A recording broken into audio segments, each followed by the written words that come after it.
Ozzy Osbourne, immortalisé à jamais comme le prince des ténèbres, a passé des décennies à défier le destin. C'était un survivant, une icône née du chaos, qui semblait tromper la mort à maintes reprises. Mais après des années de rébellion, de triomphe et de douleurs inimaginables, il est arrivé à un moment final que personne n'aurait pu prédire. À la fin, lorsque les projecteurs se sont éteints et que la musique s'est calmée, Ozzy a prononcé quelques derniers mots simples, crus et bouleversants. Des mots qui ont fait disparaître la légende, le mythe, la folie. À cet instant, il n'était plus le dieu du rock. Il n'était plus qu'un homme vulnérable, fatigué et enfin démasqué. Sa famille, réunie à ses côtés, était en larmes, car la vérité qu'il révélait était restée cachée pendant toute une vie. Quelle est la dernière vérité qu'il doit faire entendre au monde et à ses proches? Rejoignez-nous pour explorer la signification de la dernière confession d'Ozzy Osbourne et ce qu'elle révèle sur l'homme derrière le mythe. L'héritage commence. Avant que Black Sabbath ne définisse le son du métal et ne change le rock à jamais, le jeune Tony Iommi jouait tranquillement dans les clubs enfumés de Birmingham. Guitariste de blues dans l'âme, il jouait partout où il le pouvait, expérimentant et cherchant sans cesse. Les progrès sont lents. Pendant longtemps, il a eu l'impression que rien ne prenait racine. Mais les choses changent lorsqu'il commence à jouer avec le batteur Bill Ward et le bassiste Geezer Butler. Il y avait quelque chose d'électrique dans l'air, de brut, de sombre, de puissant. Pourtant, il manquait quelque chose, une voix. Ironiquement, la pièce manquante était là depuis le début. Tony et Ozzy Osbourne étaient allés à la même école, mais leurs premières relations étaient loin d'être amicales. En fait, Tony avait brutalisé Ozzy pendant leur scolarité, une vérité douloureuse qu'aucun des deux n'ignorait. Mais des années plus tard, le destin les a réunis non pas en tant qu'ennemis, mais en tant que membres d'un groupe liés par le son et l'esprit. Le bref passage de Tony chez Jethro Tull lui avait montré à quoi ressemblait l'industrie musicale raffinée, mais il n'y avait pas l'âme dont il avait besoin. Il revint au groupe naissant qui s'appelait encore Earth et y trouva un nouveau souffle. Et quand Ozzy est devenu le leader du groupe, tout s'est enfin mis en place. L'alchimie était indéniable, le chaos était réel et une légende est née. À cause de cela, Ozzy a essayé de rester loin de lui. Il a trouvé plus facile de fréquenter Geezer Butler et petit à petit ce choix a changé sa vie. Ce lien précoce avec Geezer a lentement conduit au début de quelque chose de grand. Ozzy aime la musique depuis son plus jeune âge. Très tôt, il s'est inspiré de groupes comme les Beatles. Mais en vieillissant, ses goûts ont changé. Il voulait quelque chose de plus lourd. Des groupes comme Led Zeppelin et Cream ont attiré son attention. Leur son lui a fait ressentir quelque chose de nouveau. Cette énergie brute a commencé à l'attirer. Il voulait faire partie de quelque chose d'aussi puissant. Bien que Tony et lui se soient connus à l'école, leur collaboration n'a pas démarré sur les chapeaux de roue. Tony ne pensait pas qu'Ozzy avait ce qu'il fallait pour diriger le groupe. Mais tout a changé une fois qu'ils ont commencé à répéter. Le son qui est sorti de ces premières sessions était étrange et rugueux, mais il fonctionnait. Au début, il y a eu des tensions lorsqu'ils ont commencé à travailler ensemble. Mais dès qu'Ozzy s'est mis à chanter, les choses ont changé. Sa voix n'était pas parfaite, et il ne chantait pas toujours les bonnes paroles. Pourtant, sa façon de chanter était puissante. Il ne s'est pas contenté de lire les paroles. Il a donné le meilleur de lui-même. Sa voix dégageait une énergie qui attirait l'attention des gens. Avec le temps, Ozzy a commencé à comprendre le jeu de guitare de Tony. Même si les choses ont commencé à se gâter entre eux, la musique les a aidés à se rapprocher. Quand Ozzy ne connaissait pas la mélodie, il chantait avec les riffs de guitare. Cette approche a donné un nouveau style aux chansons. Cela a particulièrement bien fonctionné sur des morceaux comme Iron Man et Hand of Doom, où tout le groupe jouait avec beaucoup de force. Chacun d'entre eux s'est donné à fond et a poussé son instrument aussi loin que possible. Ozzy ne connaissait pas le solfège et ne savait pas lire la musique. Mais rien de tout cela ne l'a arrêté. Ce qui lui manquait en matière d'entraînement, il le compensait en matière de performance. Sur scène, il a changé du tout au tout. Vêtu de noir et se déplaçant sur scène comme si quelque chose s'était emparé de lui, il avait l'air sauvage. Il a apporté de l'émotion à chaque ligne, et la chanson est devenue plus lourde. Les gens ne se contentaient pas de le regarder. Ils se sont sentis attirés. Il a porté l'ambiance lourde des chansons et les a rendues réelles devant toutes les foules. Le son de Black Sabbath n'est pas le fruit du hasard. Il s'est construit lentement. Les riffs de guitare de Tony avaient du poids. La voix d'Ozzy avait un ton effrayant. La basse de Geezer maintenait le tout en place. La batterie de Bill donnait aux chansons un rythme profond et entraînant. Chaque élément s'est mis en place au fil du temps. Ce mélange a donné naissance à la première version de leur son. Leur première musique comportait des grooves lourds et des thèmes sombres, et ce mélange attirait les gens. La musique n'est pas restée au même endroit. Elle n'a cessé de croître. Des groupes comme Judas Priest et Iron Maiden commencent à s'inspirer de Sabbath. Le style a commencé à se répandre, et en peu de temps, il s'est transformé en quelque chose de nouveau. Ce son épais et rugueux est devenu la racine d'un nouveau type de musique. Il ne suivait pas les règles, il ne correspondait pas à ce que faisaient les autres groupes. Leur son ne collait pas au blues. Il a évolué vers quelque chose de plus sombre. Ce changement n'a pas seulement affecté leur musique, il a tout changé dans le rock. Les fans ont commencé à le remarquer. D'autres groupes ont essayé de les suivre. Les premières années n'ont pas été faciles. Leur composition n'était pas parfaite. Mais ils n'ont pas abandonné. Grâce à un travail acharné et à un timing chanceux, ils ont trouvé leur noyau. Malgré les problèmes et les erreurs de parcours, leur son s'est imposé. Chanson après chanson, ils ont contribué à façonner l'avenir du heavy metal. Mais ce n'était que le début de leur très long voyage. La reconnexion. Lorsque les années 1980 sont arrivées, le temps passé par Ozzy avec Black Sabbath a commencé à s'effondrer. La tension au sein du groupe s'était accrue au fil des ans et elle a finalement atteint un point où ils ne pouvaient plus tenir ensemble. Ils se sont séparés, mais même si Ozzy a quitté le groupe, il n'a pas tourné le dos à tout ce qu'ils avaient fait. Il en a gardé des éléments, en particulier le son de guitare puissant que Tony Iommi avait construit. Ce même son lourd se retrouve dans la musique solo d'Ozzy. Lors de ses concerts en solo, il a souvent ramené l'énergie des anciennes chansons de Sabbath. Sur son album live Speak of the Devil, il a joué des versions fraîches de ses premiers titres et a donné à un nouveau public la même puissance que ses chansons avaient autrefois. Malgré la distance qui les sépare, Ozzy et Tony ont créé quelque chose de durable. Leur amitié s'est brisée plus d'une fois. Il y a eu de longues périodes où ils ne se sont pas parlé, et d'autres où ils n'ont pas voulu se voir du tout. Mais leurs noms sont restés liés. Ces deux légendes ont créé un son qui a façonné tout un genre. Ils n'ont pas toujours été d'accord, mais la musique qu'ils ont créée ensemble a contribué à préserver leur lien. À un moment donné, ils ont perdu tout contact. Leur connexion s'est estompée, et la colère a remplacé le lien qu'ils avaient auparavant. Les problèmes qu'ils ont eus dans Black Sabbath les ont poursuivis longtemps après la séparation du groupe. Ils n'ont pas réglé les choses rapidement. Tous deux s'accrochaient à de vieilles frustrations. Ce fossé est resté profond pendant des années, jusqu'à ce qu'un événement personnel vienne apporter un petit changement. Ozzy devait se faire opérer. Pendant sa convalescence, il ne pouvait pas beaucoup se déplacer. C'est alors que Tony a commencé à lui tendre la main. Il a commencé à lui envoyer des messages pour prendre de ses nouvelles. Au début, ce n'était pas grand-chose, mais cela signifiait quelque chose. Ce petit effort a commencé à briser le mur qui les séparait. Plus ils échangeaient des messages, plus l'amitié commençait à renaître. Ils ont lentement commencé à reconstruire ce qu'ils avaient perdu. Les textos se sont transformés en chats plus longs, et bientôt ils ont trouvé un moyen de se connecter à nouveau.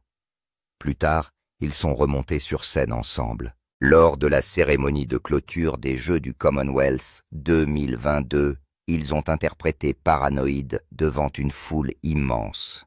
Ce moment a fait plus que divertir les fans. Il leur a rappelé à tous deux ce qu'ils avaient connu autrefois. La musique a ravivé des souvenirs. Il est devenu évident que quelque chose de fort était de rester sous toutes ces années de silence. À l'époque de Black Sabbath, Ozzy ne s'était jamais senti à sa place. Il avait souvent l'impression de se démarquer des autres. Le reste du groupe se concentrait sur les instruments, tandis qu'Ozzy travaillait sur les mélodies. Il essayait de proposer des idées, mais celles-ci n'étaient souvent pas utilisées. Certaines chansons étaient construites d'une manière qui ne correspondait pas à sa voix, et il devait se surpasser pour rester dans la course. Au fil du temps, il s'est senti déconnecté du reste du groupe. Lorsqu'il a été renvoyé du groupe, cela ne l'a pas surpris. Il l'avait vu venir. Ce n'est pas arrivé d'un seul coup.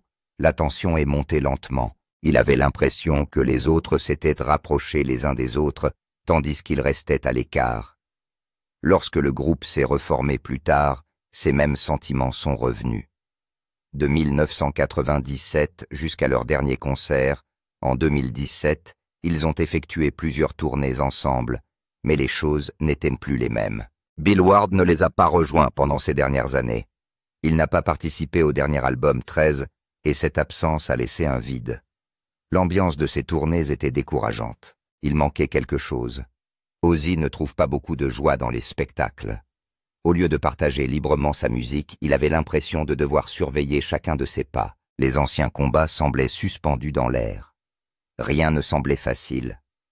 Tony rappelait souvent à Ozzy que le groupe n'était pas seulement le sien. Ce genre de discours rend les choses plus difficiles. Il nous prive de la liberté de profiter de l'instant présent. Ozzy se sentait enfermé. Les coulisses n'ont pas apporté la paix. De l'extérieur, les spectacles semblaient passionnants, mais en coulisses, les choses n'allaient pas sans heurts. La tension n'a pas disparu. Elle les a suivis d'une ville à l'autre. Ils continuaient à jouer pour les fans, mais à l'intérieur, ils avaient du mal à rester sur la même longueur d'onde. Chaque tournée leur donnait l'impression de revivre les mêmes problèmes. Les problèmes qu'ils n'avaient jamais résolus revenaient sans cesse, mais avec le temps, quelque chose a commencé à changer. Ozzy ne regardait plus Tony avec le même poids sur les épaules. L'amitié avait pris beaucoup de coups, mais elle avait trouvé un moyen de se rétablir. Ce qui avait commencé comme deux collégiens qui ne s'entendaient pas, s'est transformé en quelque chose de plus profond. Le voyage qu'ils ont partagé a été plein de hauts et de bas, mais la musique est toujours restée forte. Leurs chansons ont attiré des fans à travers les décennies. Leurs spectacles ont laissé des images durables dans l'esprit des gens. Même lorsque leur amitié s'est fissurée, le travail qu'ils ont accompli ensemble a maintenu leur connexion vivante. Au fil des ruptures, des retrouvailles et des émissions de fin de soirée, leur son a laissé une trace. Ils continuaient à avancer portant le poids de tout ce qu'ils avaient traversé plus fort et plus bruyant que tous les combats qui tentaient de les séparer. Pourtant, tout s'achève peu à peu. One More Night. À l'époque où ils venaient de se rencontrer, Tony Iommi et Ozzy Osbourne n'étaient que des garçons à Birmingham qui essayaient de comprendre les choses. Ni l'un ni l'autre n'avaient la moindre idée de l'endroit où la vie les mènerait. Mais au fil des années, leurs chemins se sont croisés, et ensemble, ils ont contribué à construire ce qui allait devenir le heavy metal. Malgré les hauts et les bas, ils sont restés dans la vie l'un de l'autre. Cela n'a pas toujours été facile, mais ils se sont accrochés. Même lorsque tout a changé autour d'eux, leur lien s'est étiré sur 57 ans et est devenu une partie de ce qu'ils étaient. Au cours des dernières semaines de la vie d'Ozzy Osbourne, les choses ont pris une autre tournure. Juste avant que tout ne s'arrête, il est remonté sur scène avec Black Sabbath. Le concert a eu lieu à Villa Park, en plein cœur de leur ville natale. Cela signifiait beaucoup pour tous les membres du groupe, mais encore plus pour Ozzy. Il s'est battu contre des problèmes de santé et de stress, mais n'a pas renoncé. Il est arrivé fatigué aux répétitions, mais déterminé à participer. Il avait décidé d'aller jusqu'au bout, même si cela lui demandait beaucoup d'efforts. Le groupe savait qu'il n'allait pas bien, alors ils ont essayé de ne pas le pousser trop loin. Ils ont gardé les choses légères et simples. Ozzy est entré, s'est joint aux chansons, a souri quand il le pouvait, et a ri avec les autres. Même s'il ne se sentait pas fort, il a donné ce qu'il avait. Ce moment lui a donné quelque chose à quoi s'accrocher, quelque chose qui l'a poussé à continuer. Personne ne pensait que ce serait la dernière fois. Ils ne savaient pas qu'il s'agirait de leur dernier moment ensemble sur scène. Puis la nouvelle est tombée. Soudain, sans crier gare, tout s'est arrêté. Tony n'était pas prêt pour cela. Ses pensées s'éparpillaient. Son corps ne savait pas quoi faire. Il n'arrêtait pas d'attraper son téléphone par habitude, pensant qu'il pourrait simplement l'appeler ou lui envoyer un message rapide. Mais à chaque fois qu'il le prenait, il devait se rappeler qu'Ozzy n'était plus là. La vérité le frappait encore et encore. Peu après, Geezer Butler a appelé. Il avait été tout aussi choqué, tout aussi brisé. Ils ont tous deux eu du mal à surmonter cette perte. Il est difficile d'expliquer ce que l'on ressent. Tout ce qu'ils avaient construit en tant que groupe leur paraissait désormais lointain. L'espace qu'Ozzy a laissé derrière lui est resté grand et lourd. Il n'y avait aucun moyen de le remplir. Au fil des ans, Tony et Ozzy avaient partagé une routine dans leurs conversations téléphoniques. Ils commençaient généralement par parler de leur santé, de la façon dont leur corps leur causait des problèmes et de la façon dont le vieillissement les rattrapait. Puis, ils passaient à la musique, aux souvenirs, aux choses de la vie quotidienne. Ce rythme était devenu une partie de leur lien. Aujourd'hui, il a disparu. Avec le recul, Tony se dit reconnaissant qu'ils aient eu un dernier spectacle. Cette dernière représentation leur a donné quelque chose de concret à quoi s'accrocher. Pour Ozzy, il n'y avait pas que la musique. Cette nuit-là, il a eu l'impression de faire à nouveau partie du groupe. Il s'était surpassé pour monter sur cette scène. Maintenant qu'il n'est plus là, Tony s'accroche à ses souvenirs. Il a passé en revue tous les détails, toutes les répétitions, toutes les blagues, tous les moments. La maison semblait plus lourde que d'habitude. Les jours s'écoulent plus lentement. Mais ses souvenirs étaient tout ce qu'il lui restait maintenant. Ozzy s'était concentré sur la réalisation de ce spectacle. L'événement s'intitulait « Back to the Beginning » et se tenait là où son histoire avec Black Sabbath avait commencé. Il voulait boucler la boucle. Il voulait rendre quelque chose à l'endroit où tout avait commencé. Ce soir-là, Ozzy est assis sur un trône sur scène entouré de ses anciens camarades de groupe. Il n'avait pas l'énergie nécessaire pour rester debout longtemps, mais il est resté vif et a suivi chaque rythme de la musique. La foule a vu quelque chose qu'elle n'oubliera jamais. Ce n'était pas un concert comme les autres, c'était comme la fin de quelque chose d'énorme. Les vieilles chansons remplissaient l'air. War Pigs, Iron Man et bien d'autres encore. Ozzy a également joué en solo. Le public a applaudi battu des mains et chanté avec chaque mot. L'énergie qui les entourait était forte. Même si Ozzy n'avait plus grand-chose en lui, il a donné tout ce qu'il pouvait ce soir-là.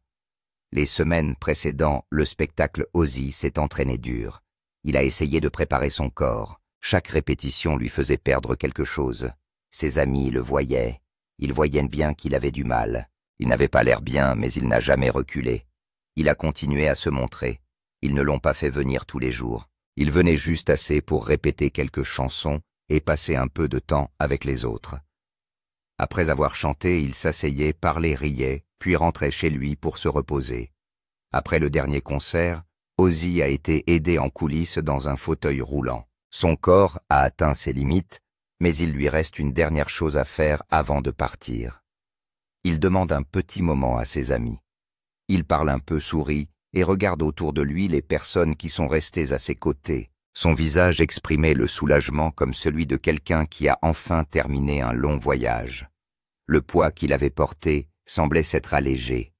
Il avait passé la nuit. Le spectacle s'est déroulé comme il le souhaitait, ce qui le rassure. Mais personne ne savait ce qui allait suivre. La perte d'une légende, Tony Iommi et Geezer Butler étaient restés proches d'Ozzy pendant ces dernières semaines. Ils savaient ce que la performance signifiait vraiment. Il ne s'agissait pas seulement de chanter des chansons ou de monter sur scène. Il s'agissait de clore un chapitre de la bonne manière. Pendant les répétitions, ils l'ont vu s'asseoir malgré la douleur et trouver la force de chanter. Son corps s'est affaibli, mais son esprit est resté fort. Il n'a pas lâché ce qui lui restait. Il ne voulait pas décevoir ses coéquipiers. Il ne voulait pas non plus décevoir les fans. Le lendemain du concert, il a envoyé un message. Il a dit qu'il se sentait épuisé comme s'il n'avait plus rien dans le réservoir. Il était clair que la performance avait tout fait sortir de lui. Pourtant, il ne s'est pas plaint. Il a fait ce qu'il voulait faire. Il avait fait ses adieux selon ses propres termes. Ses amis pensaient qu'il avait tenu bon juste assez longtemps pour que cette nuit ait lieu. Une fois, cela fait tout à basculer. Ce dernier effort est devenu la dernière ligne droite d'un long et inoubliable voyage. Quelques semaines plus tard, la nouvelle est tombée. Tony n'en revenait pas. La veille encore, ils avaient échangé des messages comme ils le faisaient toujours. Rien ne semblait différent. Cela ne semblait pas réel. Les souvenirs de ce dernier concert reviennent en force.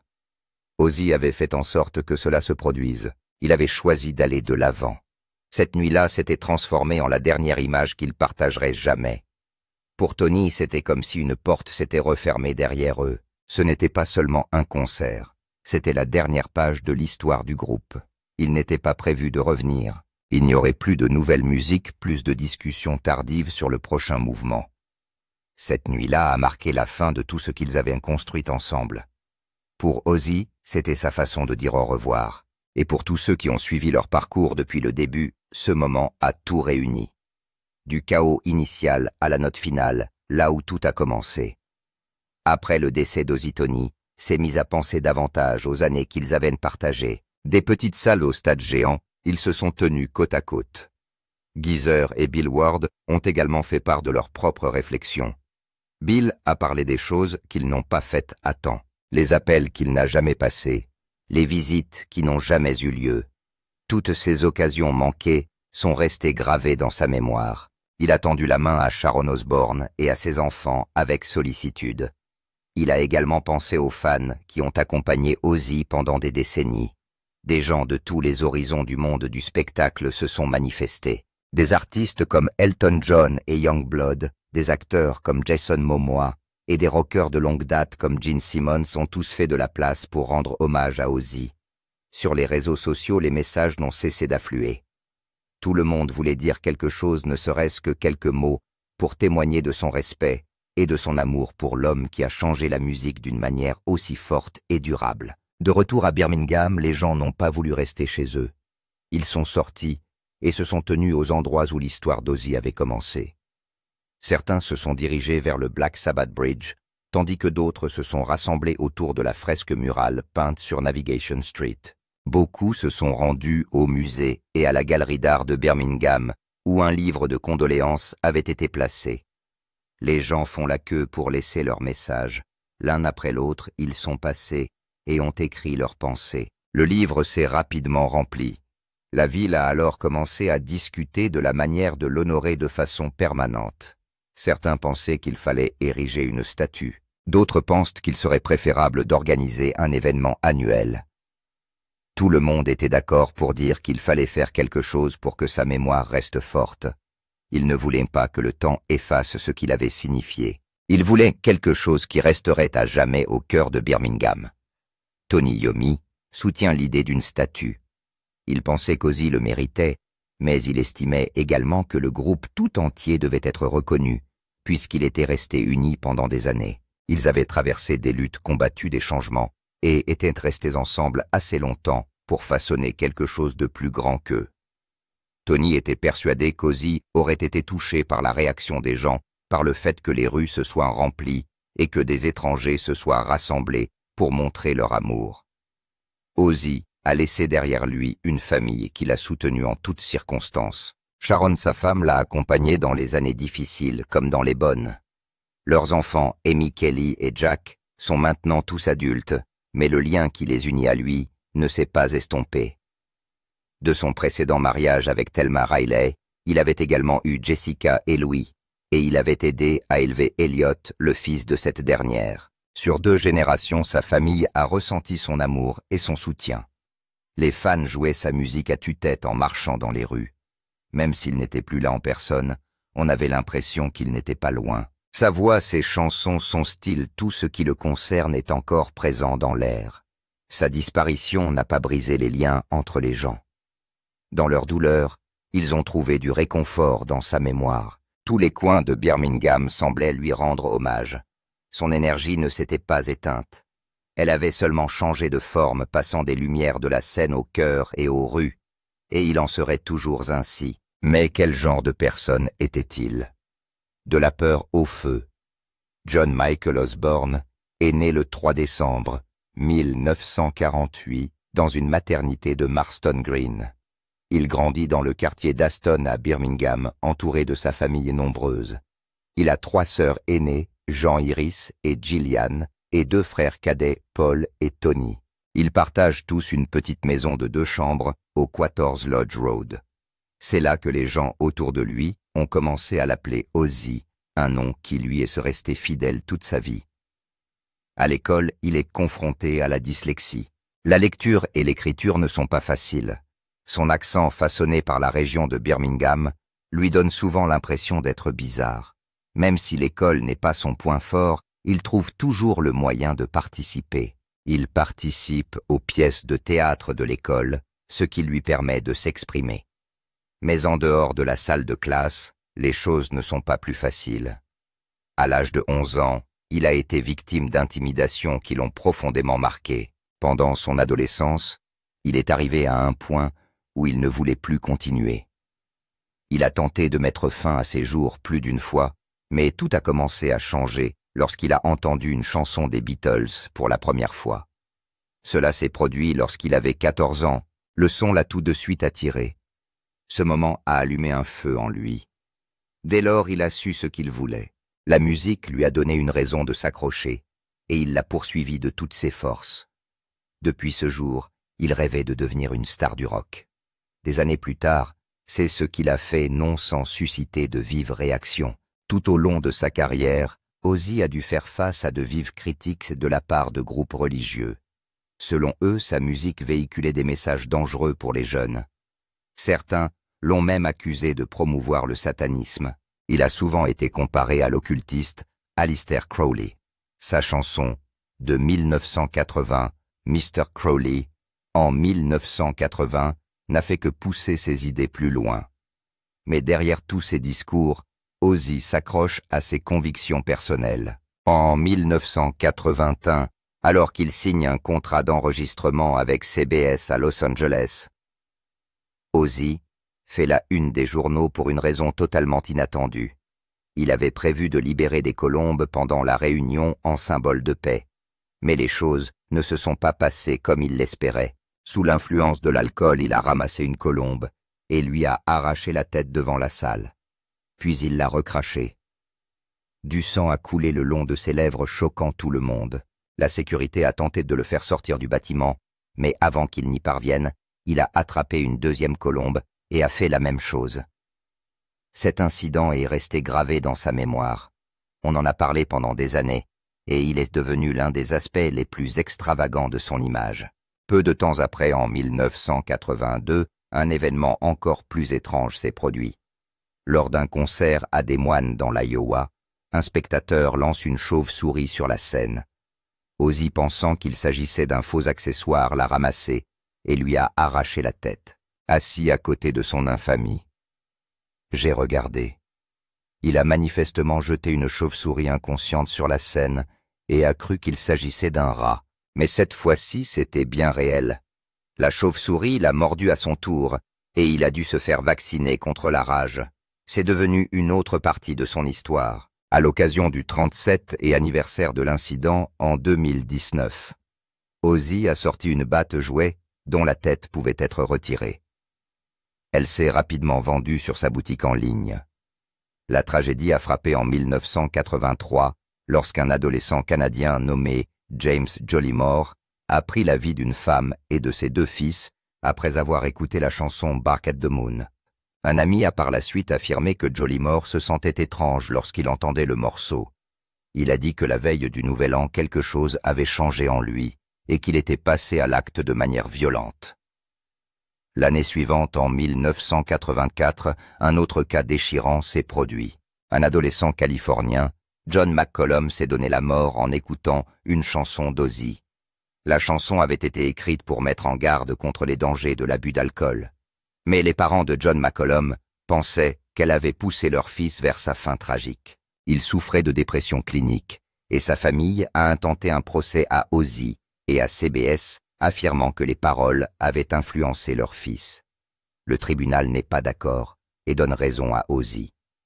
Des années plus tard, un autre procès a été intenté cette fois par les parents de Michael Waller. Ils ont réclamé 9 millions de dollars. Mais là encore, le tribunal a jugé que la musique n'était pas responsable. Au cours des années 1980, Ozzy a consommé beaucoup d'alcool et de drogue. Cela a parfois pris le dessus sur sa vie.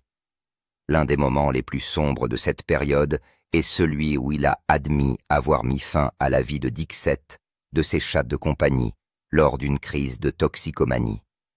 Ce moment a montré à quel point les choses étaient allées loin. Il a perdu le contrôle plus d'une fois, et les dommages se sont étendus bien au-delà de lui-même. Les débuts d'Ozzy à Birmingham ont façonné une grande partie de ce qui s'est passé par la suite. Depuis cette petite maison d'Aston, il s'est hissé dans un monde que peu de gens atteignent. Sa musique, ses choix et ses actions ont suscité des sentiments forts chez les gens en bien comme en mal. Mais chaque étape de son parcours de la cour d'école à la scène contient une partie de l'histoire qui a façonné la musique rock pour toujours. À travers la douleur, la colère, l'énergie et le feu, il a laissé derrière lui quelque chose d'inoubliable. Selon vous, quel a été l'impact d'Ozzy Osbourne sur la musique en général? Faites-nous part de votre opinion dans les commentaires. Si vous avez aimé cette vidéo, aimez et abonnez-vous à cette chaîne. Avant de partir, regardez les autres vidéos sur votre écran.